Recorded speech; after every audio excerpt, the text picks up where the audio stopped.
ছোট পর্দার উজ্জ্বল মুখ তানিয়া বৃষ্টি, হাসিমাখা সেই চেনা চেহারাটি আজ হাসপাতালের সাদা দেয়ালের ভেতরে। তবুও এই গল্পে আছে একটু আশার আলো।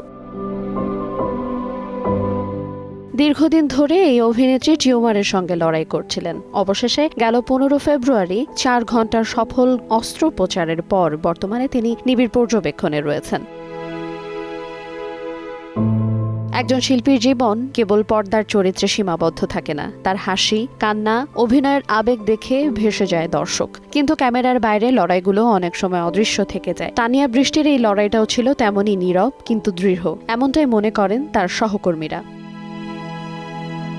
অভিনেত্রীর অসুস্থতার খবর সামাজিক যোগাযোগ মাধ্যমে ছড়িয়ে পড়তেই সহকর্মী, নির্মাতা, ভক্ত সবার প্রার্থনায় ভরে উঠেছে টাইমলাইন। কেউ লিখছেন তার সঙ্গে কাজের স্মৃতি, কেউ বা তার প্রাণবন্ত হাসির কথা, কেউ বা আবার আছেন তার ফিরে আসার অপেক্ষায়। এদিকে নির্মাতা ইমরাউল রাফাত তার একটি ফেসবুক পোস্টে জানিয়েছেন, তানিয়া বৃষ্টিকে গতকাল কেবিনে শিফট করা হয়েছে, পোস্ট অপারেটিভ অবজারভেশনে আছে। সে কথা বলতে পারছে। হসপিটাল অথরিটি যে কোনো ধরনের ভিজিটর অ্যালাউ করছে না। সবাই দোয়া করবেন যেন সে দ্রুত সুস্থ হয়ে ওঠে। জীবন কখনো কখনো নাটকের চেয়েও নাটকীয় হয়ে ওঠে, তবে এই গল্পের পরের দৃশ্যটি একটাই চাওয়া, সুস্থ হয়ে আবার আলোয় ফেরা, আবার ক্যামেরার সামনে দাঁড়ানো, আবার সেই প্রাণখোলা হাসি।